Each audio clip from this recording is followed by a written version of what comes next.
Hello, this is Terrence McNally. As Trump plays dress-up on social media as Robert Duvall in Apocalypse Now to basically declare war on Chicago, orders the destruction of a boatload of Venezuelans in the open seas, and is given free rein to violate court orders by a Supreme Court as complicit as the GOP Congress. Here's my 2020 conversation with the late psychiatrist and author Robert J. Lifton. His work led him into some of history's darkest corners, including the role of doctors in the Nazi regime and the torture of Iraqi prisoners at Abu Ghraib. I turned to him as the pandemic raged and the Black Lives Matter protests were in full bloom. Lifton wrote the foreword to The Dangerous Case of Donald Trump. 27 psychiatrists and mental health experts assess a president, and we talked about his book, Losing Reality, on cults, cultism, and the mindset of political and religious zealotry. Lifton died September 4th at the age of 99.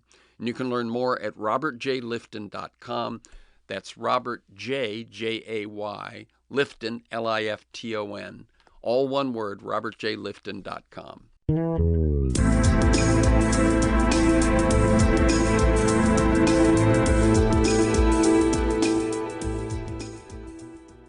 Hello, I'm Terrence McNally, and welcome to Freeform, a world that just might work. I'm going to be speaking today with psychiatrist and author Robert J. Lifton about his latest book, Losing Reality, about the dangerous brew of political and religious zealotry, both embodied and exploited by Donald Trump.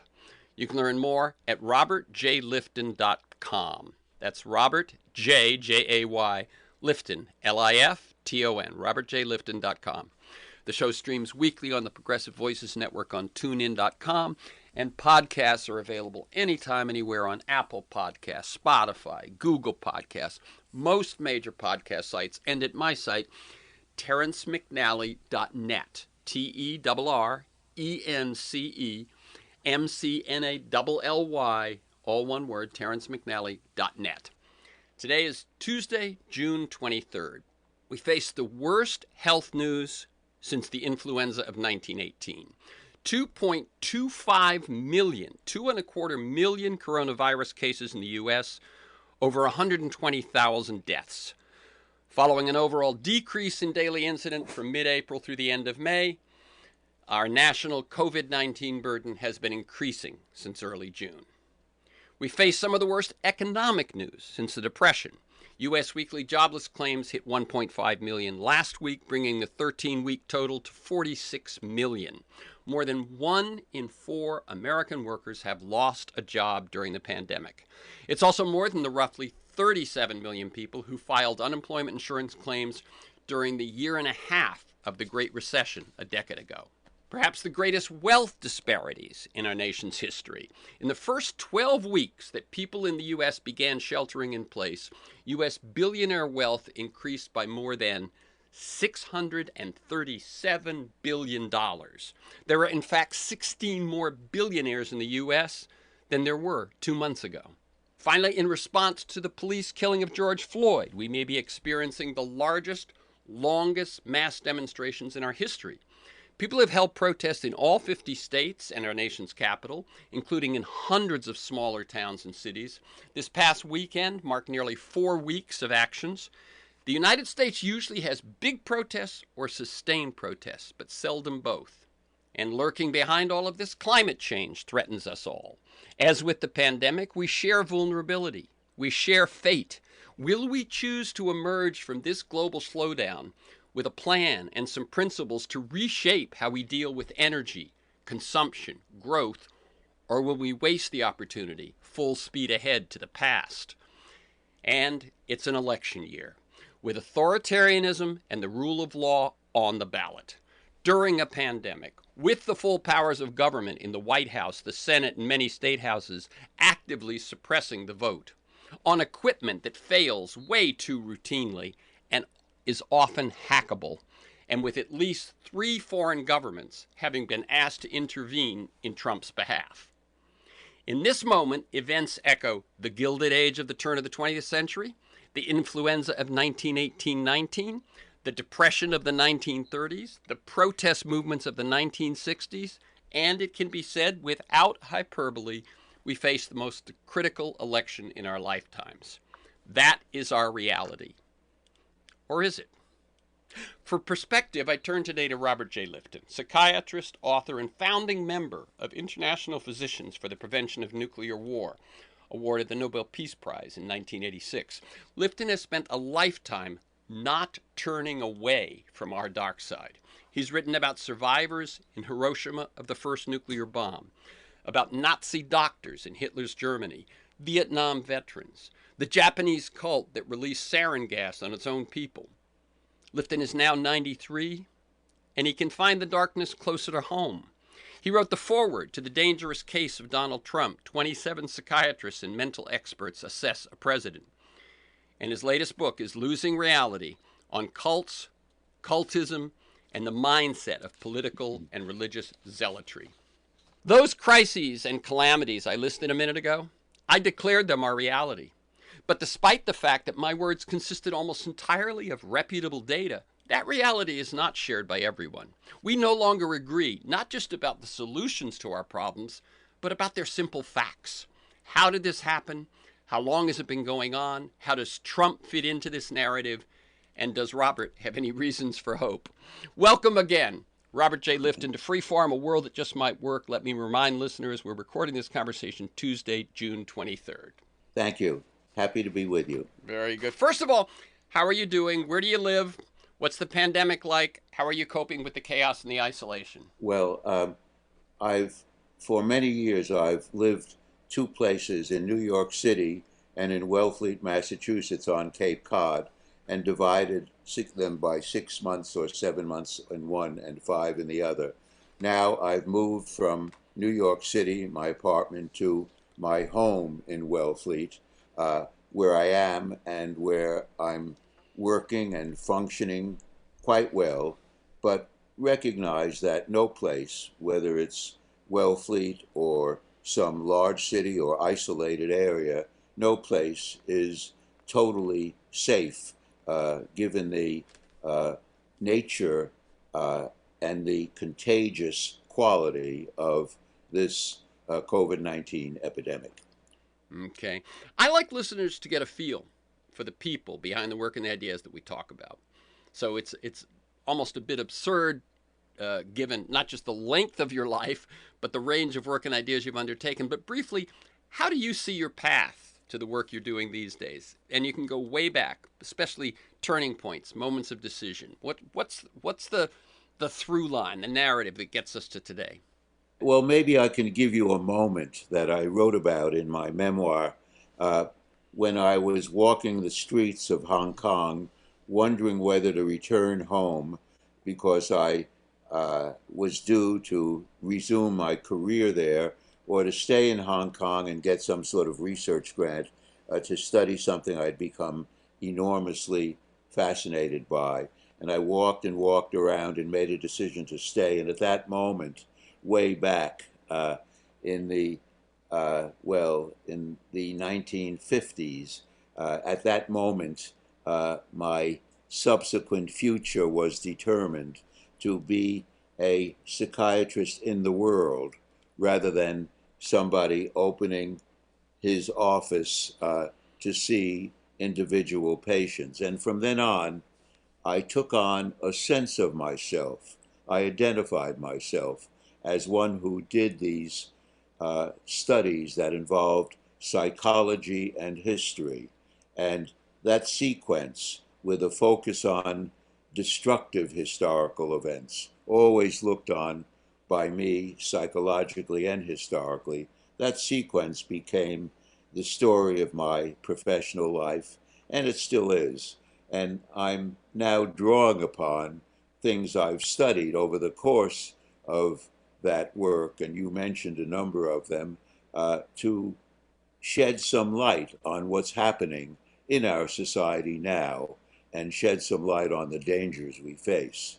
Yes, as I was going through, your work over the years and so on, that's what led me to that one line where I said, you now can find the darkness closer to home.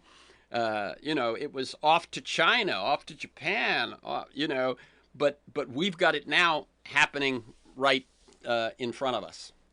Yes, well, my work always went back and forth between destructive behavior in far off places, like my study of Hiroshima survivors in Hiroshima, uh, and my work in Germany on Nazi doctors.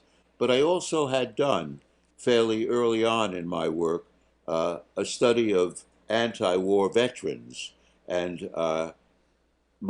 in that sense, I was aware of and focused on destructive behavior in my own society. Now I talk about what I call malignant normality, which is really imposing on a society as expectable and normal, egregious and destructive and sometimes murderous behavior. And I came to that idea from my study of Nazi doctors when I noted that the doctors who stood at the ramp and selected Jews for the gas chamber were just doing their job, doing what was expected of them. Some had difficulty doing it, and that's another story, but by and large, that was their norm. That was supposed to be their routine in that society. Then, with the present Trump administration, Trump, not only Trump, but his relationship to uh, destructive forces in the society, which have long predated him, uh, we have a problematic, malignant normality in our own society.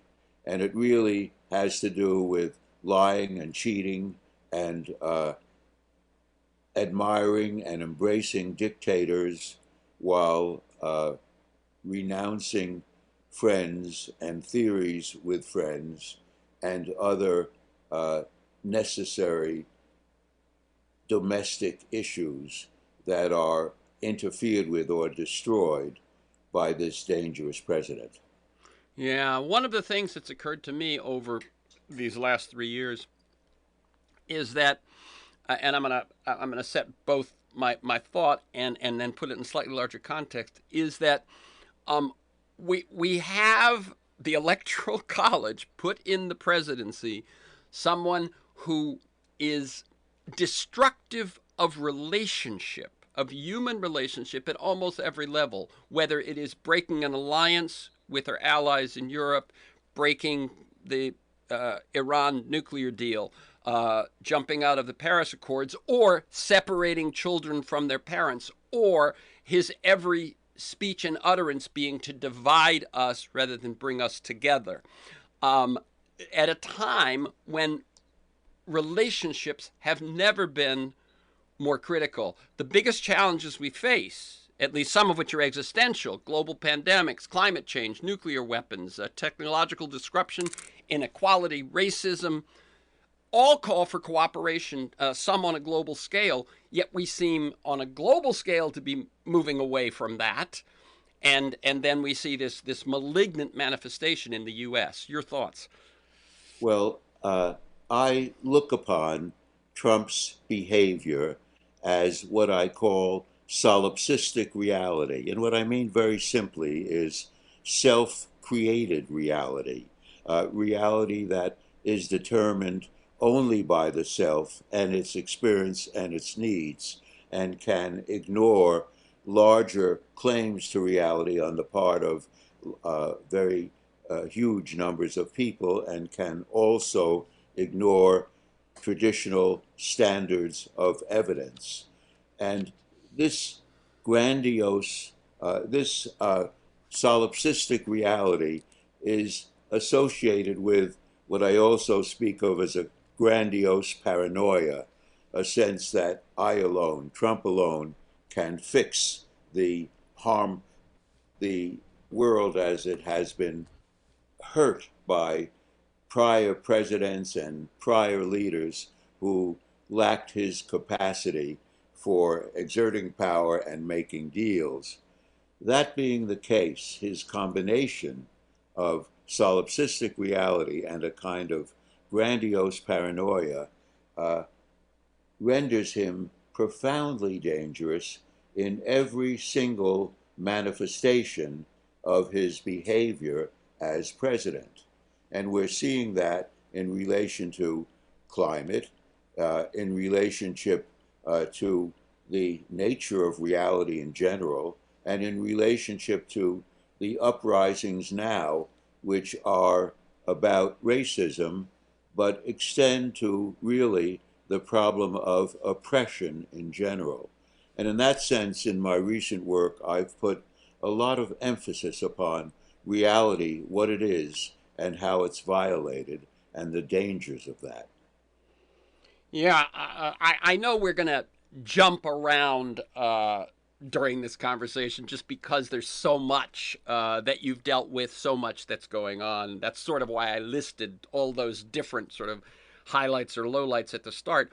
But one of the things that has struck me is that the pandemic, in a way, almost more than anything else I've seen in my lifetime, um, carries the message that we all share a vulnerability, that we all share a fate. And I wonder if you see that experience as a precursor to us responding to the death of George Floyd in a more related way than we might have. Yes, very much so. They are related. Uh, One way of looking at our response to the COVID-19 virus is that it is an organic, physical matter. People get sick and they die. And as much as Trump or others might try to cover up deaths and illnesses, they're vivid, they're there.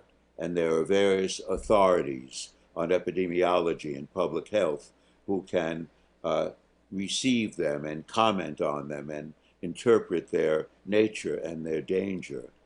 So Trump's solipsistic reality, self created reality, can no longer hold.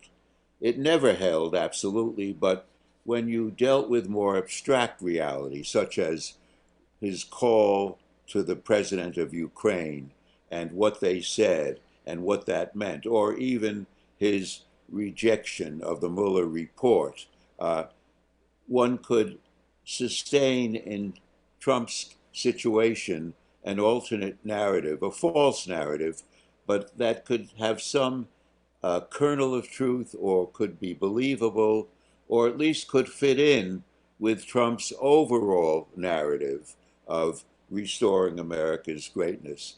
But when it comes to the physicality, the medical nature, the deaths, the death centered nature of the virus, you can't do that. And Trump has not had a complete psychological breakdown, but he has had a reality breakdown. And that's why this is a turning point. He is now in definite difficulty and full of contradictions, so that his lies and exaggerations become more extreme. And there's a vicious circle going on in which that extremity in what he says and does is more and more resisted, which brings about his anxiety and more extremity. And that's the kind of situation we're in. It's a hopeful situation in that it could be a kind of end game for him. But it's also a very dangerous situation in which he could do extreme things, as he's been doing right along, ever more extreme in harming the country and the world. Right. In other words, the sort of cornered animal kind of metaphor, right? Yes, very That much so. he can go beyond even his past recklessness in desperation. He can. And since there's a strange quality to Trump that's unusual, in which he has both this extreme expression of solipsistic or self created reality on the one hand, but also has a certain talent for manipulating the media and a certain political savvy on the other hand, he has had a balance between them. Now I think the balance is broken. He's more and more desperate. And even the strange rally and its failure on Saturday really evoked his difficulty. It did that because there were predicted and expected 19 or 20,000 people in the arena, and anywhere from 50 to 100,000 people who were uh, there but couldn't get in and would create their own herd reality. Um, he got instead a total of 6,200 people at most. He was calling for a kind of martyrdom on the part of his Mm-hmm. people. Mm-hmm. They should come and risk illness. They needn't wear masks, and they certainly shouldn't practice and couldn't practice social distancing. And it reminded me of an extreme association of Jim Jones, Mm. who carried through what was called revolutionary suicide in 1978, in which more than 950 people were killed. In fact, more of them murdered than actual suicide. What differed in Trump's case is that he not only had a version of revolutionary suicide, but he also had them sign away Mm-hmm. their legal rights to sue or take any action against him should they become in any way sick. So it was revolutionary suicide with a waiver. Uh, Yep. it turns out that a lot of them didn't show up, and perhaps one reason, there are many reasons, but perhaps one important reason is many of them didn't want to be martyred in this way. Uh, and in some sense, by staying away, question their guru. And that's very significant because when I've studied cults, such as Om Shinrikyo, the Japanese fanatical cult, which deposited sarin gas in Tokyo subway trains, as you mentioned, in 1995, once their guru, who had been absolute, had been, so to speak, deguruized, had been arrested, revealed as a criminal, put in prison, some of his most intense and previously loyal survivors turned against him bitterly and attacked him as a false guru and an evil human being. When intense disciples find that their guru can no longer offer them what they need, the meaning in their lives, the energy in their lives, they may turn upon him in a particularly intense manner. Uh, and with at least some of Trump's disciples, by no means all of them, and by no means even a majority of them, but at least some of them, and that's very significant, have had that kind of experience in my judgment. Yeah, and by the way, you pointed out how the pandemic, because it is a physical, tangible, not an abstract, not nothing you can shape just by talking about it. In a way, the visual of that auditorium, of that arena, is the same sort of thing. Yes, yes. And you mentioned the relationship between um, the response to COVID 19 and now the uprisings about racism. Uh, and you notice that uh, the uprisings really began with a videotape, Yep. a very concrete uh, visual demonstration of a policeman murdering a black man. And that was the basis. Again, that physical reality, the and the demand for acceptance of that reality, of that event, and of systemic racism in general, and then more generally of oppression in general. Again, that physicality. Mm-hmm. And of course, the same minority groups, and especially blacks, but also Hispanics and others, who suffered and are suffering most from COVID-19 virus are also the victims of police brutality. And of course, they make, and we must make, and are increasingly making, this association. And even if you invoke climate change, which is an ultimate reality that subsumes and contains all else, again, minorities and very poor people are victimized at least first and most so far in the process of climate change. All of these have at their center a struggle for reality, and that's where psychological professionals like myself can come in. There is otherwise a political process that has to be managed by others, but there are psychological tendencies that I think are very useful for the society and for the political leaders to understand. Yeah, I wonder the fact that the pandemic and the virus have hit people of poverty and color very disproportionately. Those numbers had been out there, but I suspect that they would not have had the feeling of reality that they have taken on had it not been for the George Floyd murder.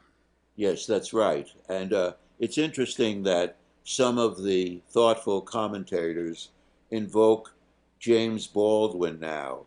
And Baldwin's whole message was you've got to face the reality of the history of black people in America, a history that is also present, the present reality.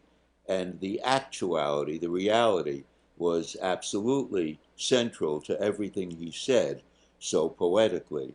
And he becomes retrospectively one of the heroic figures in this process. I want to spend just a couple of minutes on the climate swerve. We've talked about climate change a couple of times here. You wrote an essay in the New York Times with that title, Climate Swerve, in 2014, and a book in 2017. What do you mean by a swerve, and why do you think it might be happening? Well, when I wrote The Climate Swerve, I was taking note of the fact, and this is a modestly hopeful dimension, taking note of the fact that Americans very quickly, according to many polls and studies, shifted from climate denial on a large scale or rejection to a recognition of climate change and the factors, the, the carbon released into the environment by fossil fuels as a major source of climate change, and also the direction of necessary and wise policies. And I use the word swerve because that was used in earlier ways. It began with Lucretius, and it really had to do with a shift in the case of Lucretius of particles, but in more commentators, a shift in worldview on a collective scale that large numbers of people underwent, sometimes suddenly and without clear reason, or at least without a clear sequence. And that's what seems to have happened. So I called it a climate swerve from denial and rejection on the one hand to recognition and a mindset that was ready to take necessary steps. Unfortunately, the other side of it, which is more grievous and more dangerous, has to do with the inability so far to take those necessary steps and the rapidity, the greater rate of climate change that scientists are recognizing as compared to what they had thought to be the rate of climate change before. So it's both, on the one hand, a dire situation, but with a measure of hope from the climate swerve that I speak about in that book. And it seems to me again, and it's interesting because I think had we had this conversation 3 months ago, we'd have been talking, bear with me here for a second, about reality in a more abstract way. that what we keep coming back to is reality in a very real, concrete way, whether it's, Yes, virus, and murder, arena, empty seats. And in this case, I think one thing you've pointed out is that you think, although unpredictable, that one of the things you think is a contributing factor is the wildfires, the droughts, the disasters. yes. Uh, so I've come in my work to look at reality and see how acutely that is connected to our struggles. In general, this is a good time to talk about what one means by Very reality. good. There is the larger abstract reality that all societies have and their leaders promulgated. And, it has to do in our society with questions: is democracy the best form of government, or is it not? Or is there a God, or is there not a God? Uh, and that's abstract reality. But there's also an immediate factual reality. You and I are having a discussion now for a podcast on work that I do and that you promote and participate in. Uh, and we're talking about such things as climate change and the danger of the virus and the uprisings about racism. Now, it's one thing for a president or anyone to play around with the larger abstract reality. All presidents do. But when a president or any leading figure starts denying factual, immediate, physical reality, both he or she and the nation are in deep trouble. And when Trump tries to deny that factual reality, especially in more organic and physical situations such as the virus and such as the killing and the video of the killing of black victims by policemen, we are having a denial of factual reality that is no longer tolerated by the society. And the uprisings are hopeful in their insistence that we reject this unreality, this false reality, this alternate reality, uh, or this tendency on the part of the Trump administration toward what I call malignant normality. And that's one way of looking at what these uprisings are about. Yep. Yep. Let me tell people, by the way, this is Free Forum, a world that just might work. I'm Terrence McNally, speaking with psychiatrist and author Robert J. Lifton about his latest book is sort of the jumping off point. His latest book, Losing Reality, which is about the dangerous brew of political and religious zealotry, both embodied and exploited by Donald Trump. You can learn more about his work, and it's a long lifetime of work, over 20 books, plus several edited and so on. And you can learn more at robertjlifton.com. Robert J, J-A-Y, Lifton, L-I-F-T-O-N, all one word, robertjlifton.com. Hello, this is Terrence McNally. As Trump plays dress up on social media as Robert Duvall in Apocalypse Now to basically declare war on Chicago, orders the destruction of a boatload of Venezuelans in the open seas, and is given free rein to violate court orders by a Supreme Court as complicit as the GOP Congress. Here's my 2020 conversation with the late psychiatrist and author Robert J. Lifton. His work led him into some of history's darkest corners, including the role of doctors in the Nazi regime and the torture of Iraqi prisoners at Abu Ghraib. I turned to him as the pandemic raged and the Black Lives Matter protests were in full bloom. Lifton wrote the foreword to The Dangerous Case of Donald Trump. 27 psychiatrists and mental health experts assess a president, and we talked about his book, Losing Reality, on cults, cultism, and the mindset of political and religious zealotry. Lifton died September 4th at the age of 99. And you can learn more at robertjlifton.com. That's Robert J, J-A-Y, Lifton, L-I-F-T-O-N. All one word, robertjlifton.com. One sentence in your writing about reality that really was so succinct for me is you say, we require a shared sense of reality consistent with experience and evidence. So that's sort of both of our realities, right? That one that we sort of experience and that one that there's evidence for.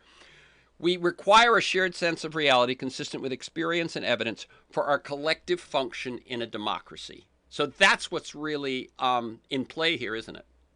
Yes, very much so.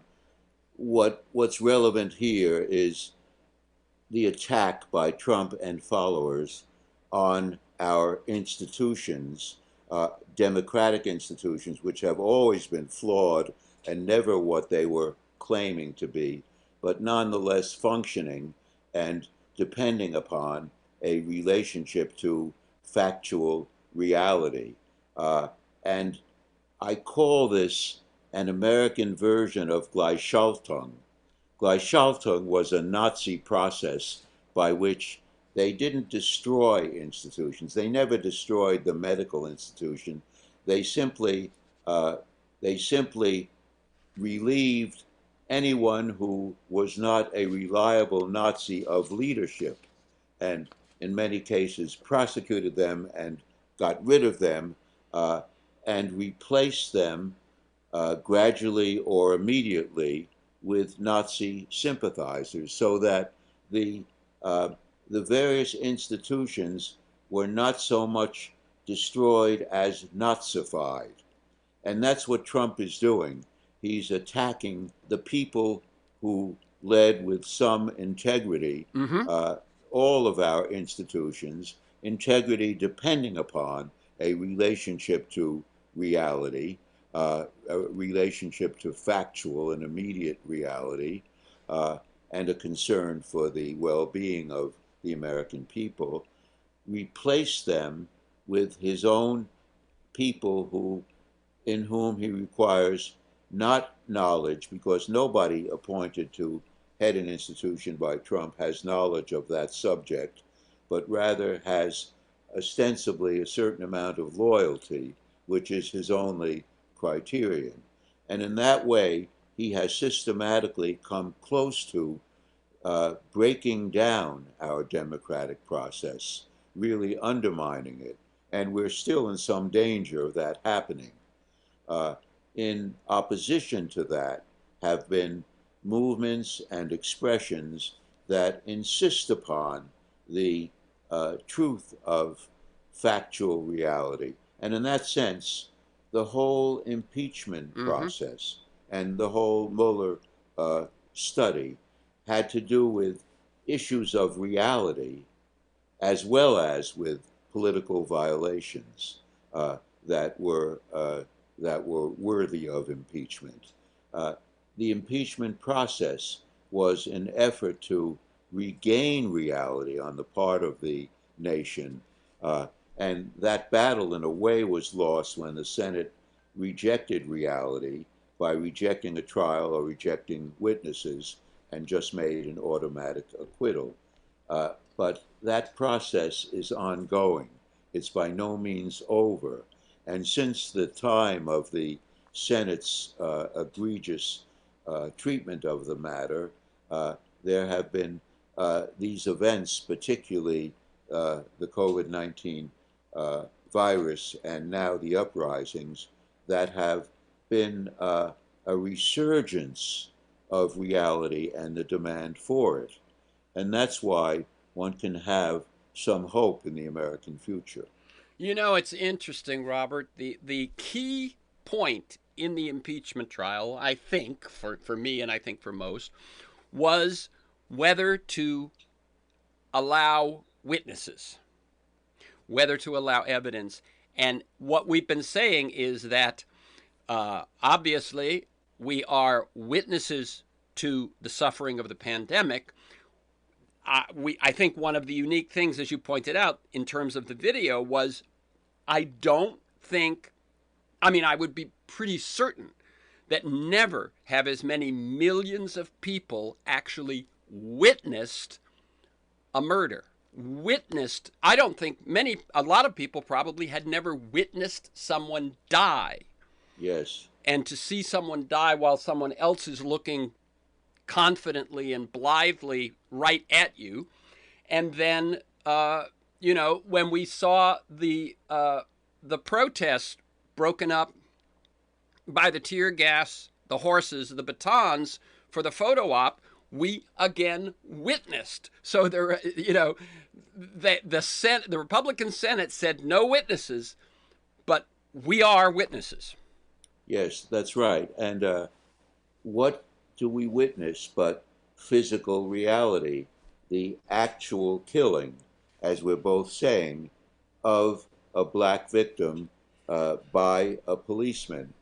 And before that, with the COVID-19 virus, when you have illness and the physicality of illness and death, the American people tend to turn away from political leaders and turn toward doctors and scientists because each of us everywhere has some fear that the virus will reach us. Nobody is entirely safe from it, and we sense this. And that is another reason why more Americans have turned to the reputable epidemiologists than have turned to Trump or believed his versions of it. And that is a very significant step for the society and for Trump in what I believe can be the beginning of his endgame. Yeah. And I mean, it seems to me we have, again, when I said this conversation would have been very different 3 months ago, we'd have been talking about some of the same things, but it would have been very different. We have shifted within the course of this to the hopeful signs of indisputable witnessing and indisputable evidence and the effect that can have. And my guess is, just as both of us do not believe that Trump is the cause but is a symptom, he took advantage of a culture and sort of a state of vulnerability of millions of people. But just as he is not the cause, he is not the end either. And I guess we both probably hope that this movement toward truth will extend beyond an electoral defeat to an actual real change vis-a-vis racism, real change vis-a-vis climate change. Yes, in terms of Trump not being the cause, I think it's a kind of subtle interaction in which, of course, the forces of paranoid style in American life, as the historian Hofstadter wrote about, and various forms of right-wing supremacy, white supremacy in general, right-wing violence. These have existed long before Trump, and remnants from the Civil War, as we're seeing played out now.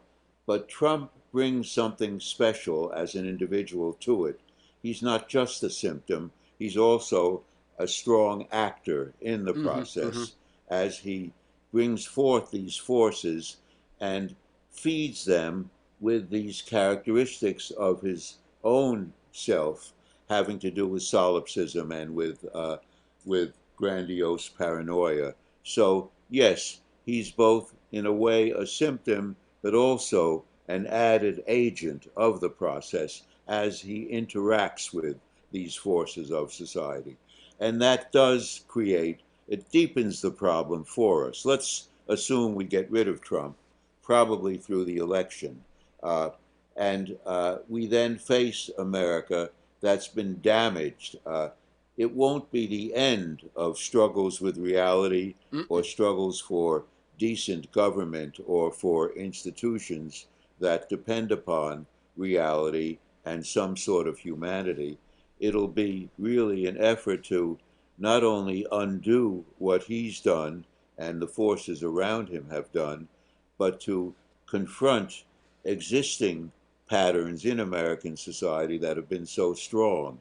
So when he goes, it'll be not the end of our difficulties, but the beginning of a new phase of coping with those difficulties. But God bless that new phase. Yeah. Yeah, and again, a sentence out of your writing that really nailed something you just said in a very succinct way was, you said Trump's solipsism connects with a sea of mostly right-wing exaggeration, misinformation, conspiracism, falsehood, and lies. That is Yes, the bath into which he took a cannonball. I assume I want to talk to us a little bit more about a little bit of how we got here vis-a-vis Trump and his followers and the cult-like behavior. I assume that there are self-reinforcing feedback loops with cult thinking. The cult will tell you that anyone who contradicts the cult means you harm. Trump labels anything that contradicts him as fake news. Um, my question was, how do we break that cycle? And yet I wonder if maybe we haven't seen that there are certain realities that can break that cycle. uh, there's no magic bullet, but I raise questions about I assume that we have the possibility for breaking that cycle because we have a long history that has included a democratic openness and aspects of reality that we're deprived of now.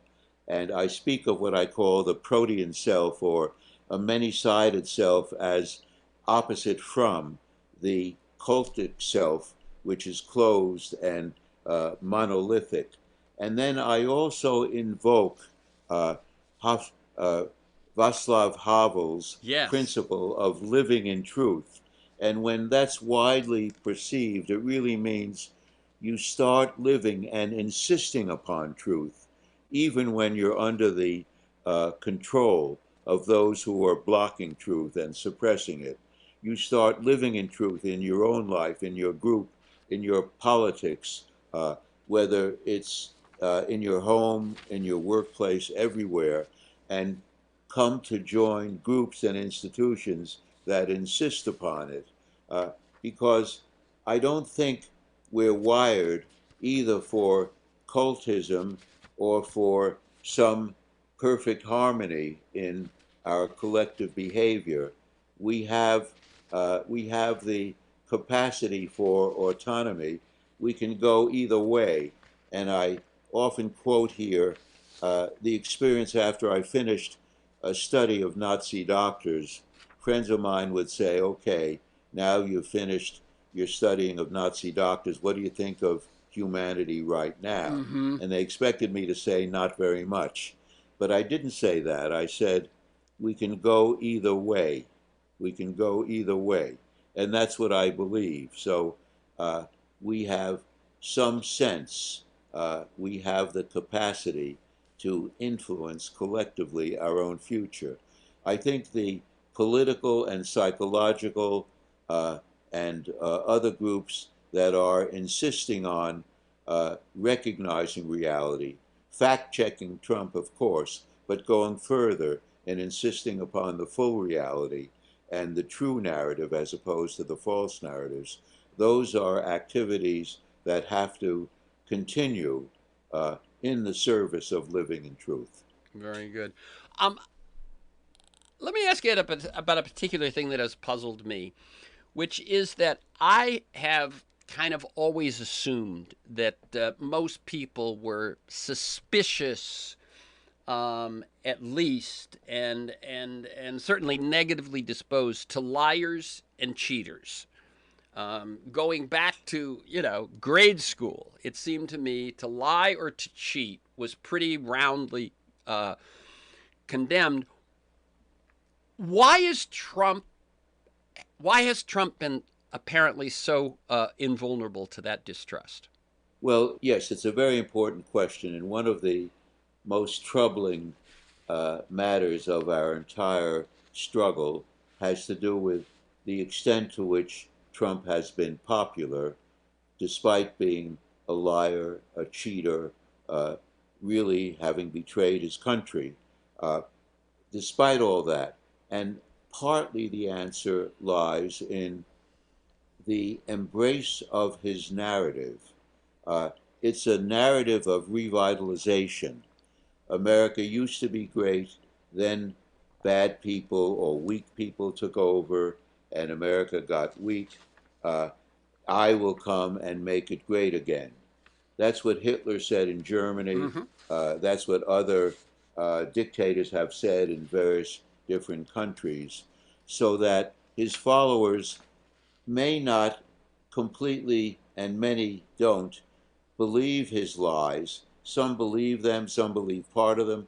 Many ignore them in favor of the narrative.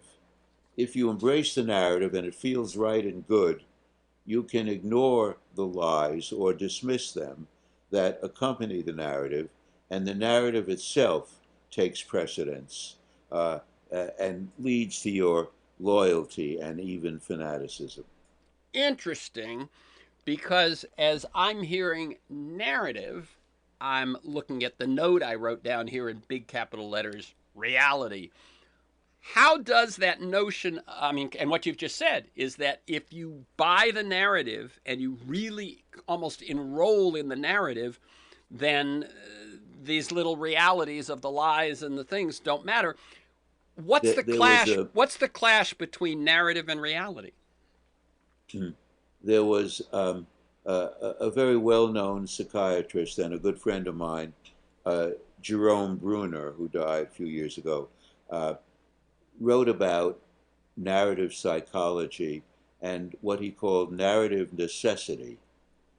So there's a kind of narrative necessity, meaning that uh, you need certain points, often untrue ones, uh, to serve the narrative, which takes precedence. So these followers experience a narrative necessity, that is, a requirement that the narrative be reaffirmed, and that being paramount, so that whatever is in it, the lies, the falsehood, the cheating, are forgotten about or ignored in order to serve that narrative. Even in an immediate sense, in connection with the Saturday rally in Tulsa, when people were asked, what about coming here and congregating in such large numbers in a closed auditorium? And they said, aren't you afraid of the virus? And they would give answers like, no, I don't worry about it much. Or, well, the president says it. My president says it's okay, so it's all right. No, I think it's overblown. In other words, the worries about the virus, for at least those people who were interviewed, had to be negated in favor of the sacred narrative, which is at the heart of things and always takes precedence. So a narrative can conform with reality, but it doesn't have to. That's right. It doesn't have to. Well, there's such a thing as a false narrative, and Sure. Trump and the Trumpites are full of them. This leads me to a question that has been on my mind for a while. Soon after the 2016 election, I discovered this quote from Antoine de Saint-Exupéry, most famous for writing The Little Prince. If you want to build a ship, don't drum up the men to gather wood, divide the work, and give orders. Instead, teach them to yearn for the vast and endless sea. And my question is, how do we do that in 2020? Yeah. The passion to return to a simpler past drove enough voters in swing states to decide the 26th presidential election. What's the story? What's the narrative that can generate a future that is as welcome, compelling, inviting as the past that some of these fondly remember? I think that the Democrats are searching for that kind of narrative and perhaps have found it in part. The narrative being we need a government that functions well for all of the people and takes on the reality of the COVID-19 virus that confronts us and the reality of racism and oppression, and is even-handed in confronting them. That's what the Democrats are trying to present themselves and their candidate, Joe Biden, as doing. And I think they'll have to uh, extend that or continue with some such narrative that contains those elements. But doesn't, I mean, as I was listening to you say that, I went, yes, and kind of yes, but that it it it's not the vast and endless sea. You know, it's it's not as Well, it's exciting. It's not as charismatic. It's what's you know. I think that there are times for charisma Ah, and times for steadiness, and I think ah. now it wouldn't be the vast and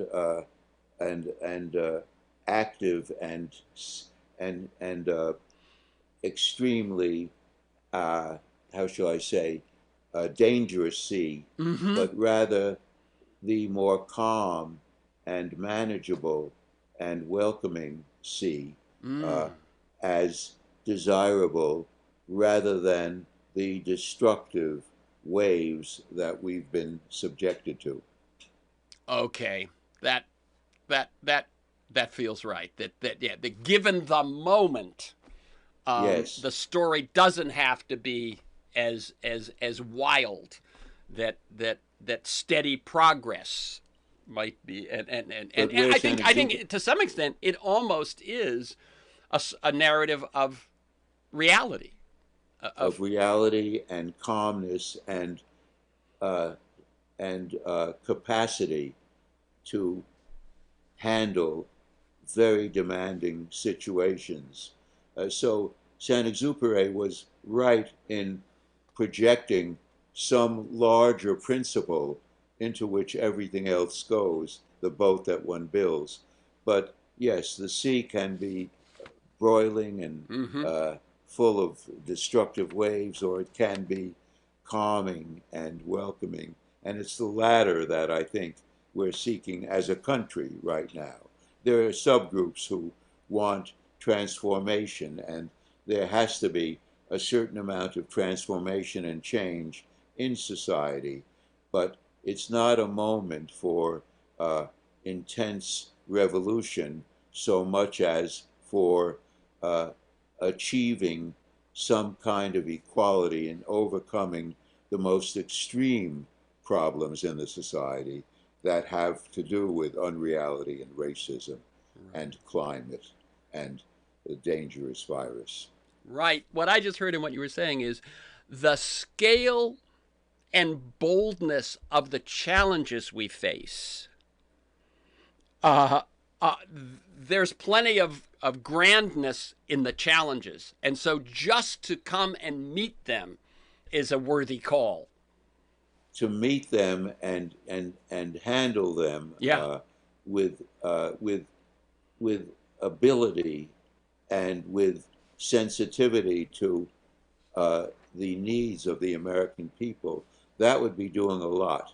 And I think that, you know, when we say that Trump has been getting away with a lot, of course he has, but I think that his lies and his egregious behavior are not simply Teflon that washes off, but they have accrued in the minds of Americans now, especially in recent months and weeks. And they build in people's minds a profound need for interrupting the incapacity of this president and his destructive behavior and replace it with its opposite. Yeah. We've got to end the conversation, but just the phrase I remembered there was one of Trump's closing arguments was, "What have you got to lose?" And the events of the last few months have reminded people what they have to lose. That the election of Trump, in a way, was an indulgence from a comfortable time. Yes, and we have a lot more to lose now, and we have a lot we can gain by struggling toward the embrace of factual and immediate reality, which is so central to all we have to do. Very good. So again, Robert J. Lifton's most recent books are Losing Reality and The Climate Swerve, and you can learn more at robertjlifton.com. For this conversation and many other interviews and articles, to join me in pursuit of a world that just might work, go to terrencemcnally.net, TERRENCEMCNALLY.net, or a world that just might work all one word, aworldthatjustmightwork.com. They're the same website. If you want to receive my weekly email announcement telling you who's going to be on, what we're going to talk about, plus 8 to 10 articles each week I choose to flesh out the conversation, sign up at my site or email me at temcnally@mac.com, temcnally@mac.com. You can also subscribe and listen to the Freeform podcast on Apple Podcasts, iTunes, and most other podcast sites. And you'll find years of podcasts at my site or at those. Listen anytime, anywhere. Michael Lewis, Jeremy Scahill, Naomi Klein, Robert Reich, Van Jones, Connie Rice. You can also follow me on Twitter at McNally Terrence. Thanks to G. Lee in production, George Vasilopoulos at Progressive Voices, and most of all, you, my listeners, please share this podcast widely. Finally, thank you, Robert J. Lifton, and keep up your good work. Thank you.